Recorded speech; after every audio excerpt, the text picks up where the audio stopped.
در این جلسه یه آموزش جذاب در مورد ادیت کردن دیوارهای کرو داریم، پس تا انتها ویدیو رو ببینید.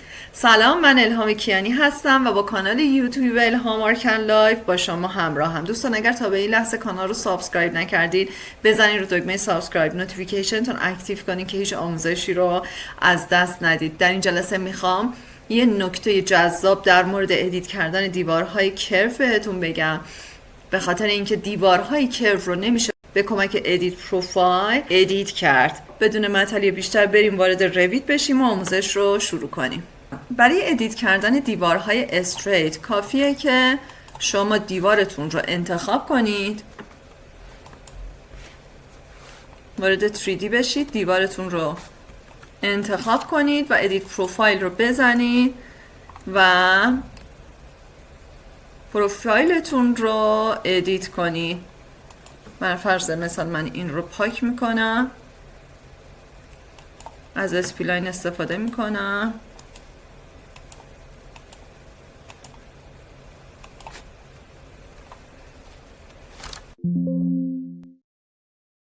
میارم پایین. اوکی، فینیش رو که بزنم به راحتی دیوارمون فرم به خودش گرفت و شما میتونید هر خلاقیتی روی دیوارهای استریت انجام بدید، روی دیوارهایی که با لاین ترسیم کردید و به صورت مستقیم هستن. ولی یه وقتایی ما دیوارهایی داریم که استریت نیستن. بریم توی وال، بر فرض مثال با استارت اند ردیوس دیوارمون رو ترسیم کنیم.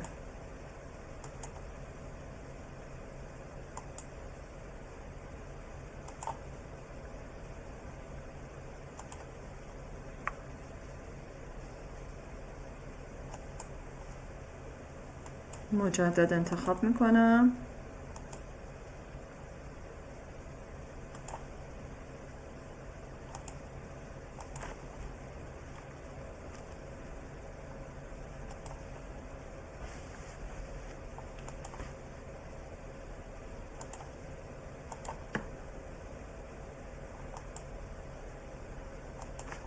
اوکی شد. خب بریم وارد 3D بشیم.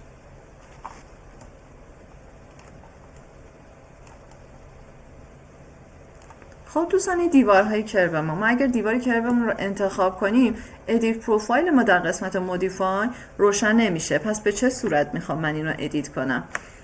من برای ادیت کردن دیوارهای کرو از روف استفاده میکنم. به لول 2 بریم.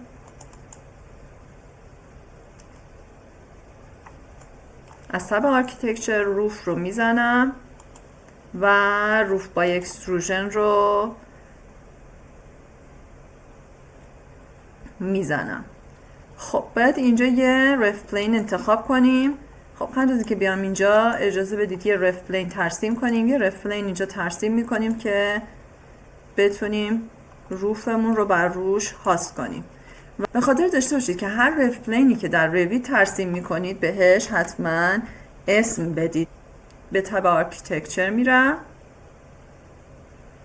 روف رو میزنم، روف بای اکستروژن رو میزنم و ورک پلینم رو ست میکنم روی 0.1. میگه کجا رو برات باز کنم تو بتونی ترسیم کنی؟ باید یکی از الیویشن ها رو باز کنیم. میگیم ایست رو برای ما باز کن یا وست رو، فرقی نمیکنه.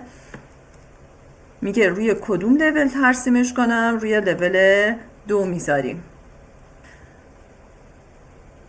اول یه روف دیگه انتخاب کنیم. اوکی، حالا کاری که میکنیم میتونیم از یکی از این حالتهای کرو استفاده کنیم و روف رو ترسیم کنیم. من از اسپلاین استفاده میکنم به خاطر اینکه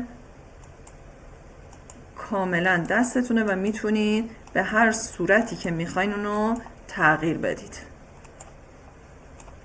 با جابجا کردن این نقاط.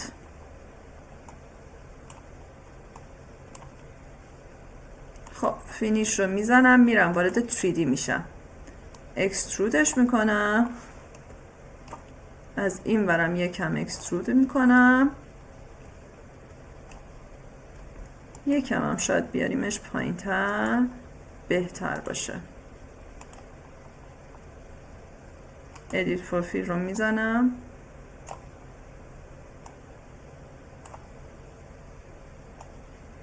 خب یک مقدار سقف رو میکشم به سمت پایین. بریم 3D.